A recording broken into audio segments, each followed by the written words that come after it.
நம்ம ஆளா வேணாம், இவனை நம்ம குழியில தள்ளி விட்டுருவோம். ஹல்லேலூயா. குழியில தள்ளி விட்டு நம்ம போயிடுவோம் அப்படின்னு சொல்றான். அப்ப தொடர்ச்சி என்ன பண்றான், சரி தன்னோட சகோதரன் தானே அப்படின்னு அவன் சொல்றதை கேட்கணும்னு சொல்லி ஆளை சொல்லி யோசேப்பை குழியில தள்ளிட்டாங்க. அடுத்ததான் யூதா என்ன பண்ணாருன்னா, இவனை குழியில தள்ளி நமக்கு என்ன லாபம், என்ன பண்ணுவோம், இஸ்மாயேலுக்கு வராங்க, மீதியார்கள் வராங்க, இவன் கையில வித்துட்டோம் அப்படின்னா நமக்கு பணமாச்சு கிடைக்கும்.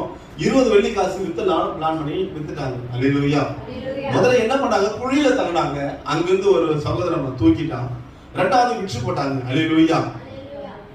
அவங்களுக்கு தெரியல குழியில விழுந்த உடனேதான் தேவனுடைய சித்தம் நிறைவேற ஆரம்பிச்சது அப்படின்னு. அல்லேலூயா. தன் சகோதரர்கள் அனுபவத்துக்கு காரணம் என்ன அப்படின்னா, யோசேப்பை கர்த்தர் உயர்த்தணும். அல்லேலூயா. எங்க உயர்த்தணும், பார்வோன் இடத்துல அவனை உயர்த்தி அழக பார்க்கணும் தேவன் திட்டம் வைத்து இருக்கிறார். அவன் மேல இந்த தரிசனம் நிறைவேறணும். தரிசனம் நிறைவேறுவதற்காக தன்னுடைய 11 சகோதரர்களை அனுமதிச்சார். அல்லேலூயா. குழியில விழும்படி இஸ்மாயேலுக்கு வித்துப்பட்டாங்க. அவன் குழியில விழுந்த உடனே அவன் நினைச்சாங்க, இவனை கதை முடிச்சிடலாம். ஆனா நான் சொல்றேன், அவன் குழியில விழுந்தான் பாத்தீங்களா, அப்பதான் அவன் உயர உண்டாக ஆரம்பிச்சிச்சு, தரிசனம் நிறைவேற ஆரம்பிச்சிச்சு. அல்லேலூயா. இன்னைக்கு நம்ம வாழ்க்கையில சில குழிகளை நம்ம விழுந்திருக்கிறோம், சில மனிதர் நம்ம தள்ளிட்டாங்க அப்படின்னா நீங்க நினைக்கணும், நான் கீழே விழல, தேவனுடைய பாதத்துல விழப்பட்டிருக்கேன். அல்லேலூயா.